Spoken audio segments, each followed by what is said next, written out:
আসসালামু আলাইকুম ভাইয়েরা, কেমন আছেন সবাই? সবাইকে সবার কাছে দোয়া চাই। প্লাস আজকে আপনাদের আরেকটা জিনিস দেখাবো। যদিও অনেক রৌদ্র, দুপুরবেলা ঠিক 3টা 5 বাজে, তবে এখন আর কি দেখা ওইভাবে যায় না। তারপরও আমি চেষ্টা করতেছি দেখানোর।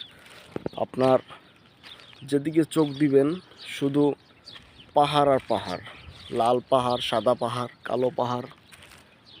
যে পাহাড়ের দৃশ্য দেখলেই মন জুড়াই যায়। এত সুন্দর সুন্দর উঁচু উঁচু পাহাড়, যেখানেই চোখ দিবেন সেখানেই শুধু পাহাড় দেখবেন। এই যে কবুতর, কত সুন্দর কবুতর।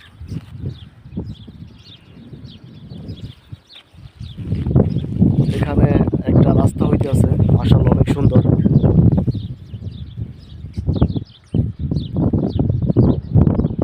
আমাদের অনেক প্রবাসী বা বাংলাদেশি ভাইরা এখানে কাজ করে, পাকিস্তানি ভাইরা আছে।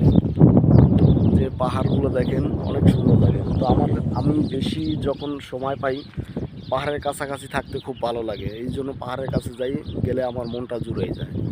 তো আপনাদের কাছে কেমন লাগে অবশ্যই জানাইবেন ইনশাআল্লাহ। আর যদি আল্লাহ তৌফিক দেয়, উমরা করতে হোক, হজ করতে হোক, সৌদি আরবে আসবেন। আল্লাহ যেন সবাই তৌফিক দান করে, সবাই যেন আসতে পারেন, সেই কামনাই। আমি যে জায়গাটা আছি বর্তমানে একবারে ঠিক মক্কার মাঝামাঝি। সরা জায়গাটার নাম হয়েছে সরেয়া। এখান থেকে হেরাম শরীফ খুবই কাছে। আপনার দুধও খালি যেদিকেই তাকাইবেন শুধু পাহাড় দেখবেন।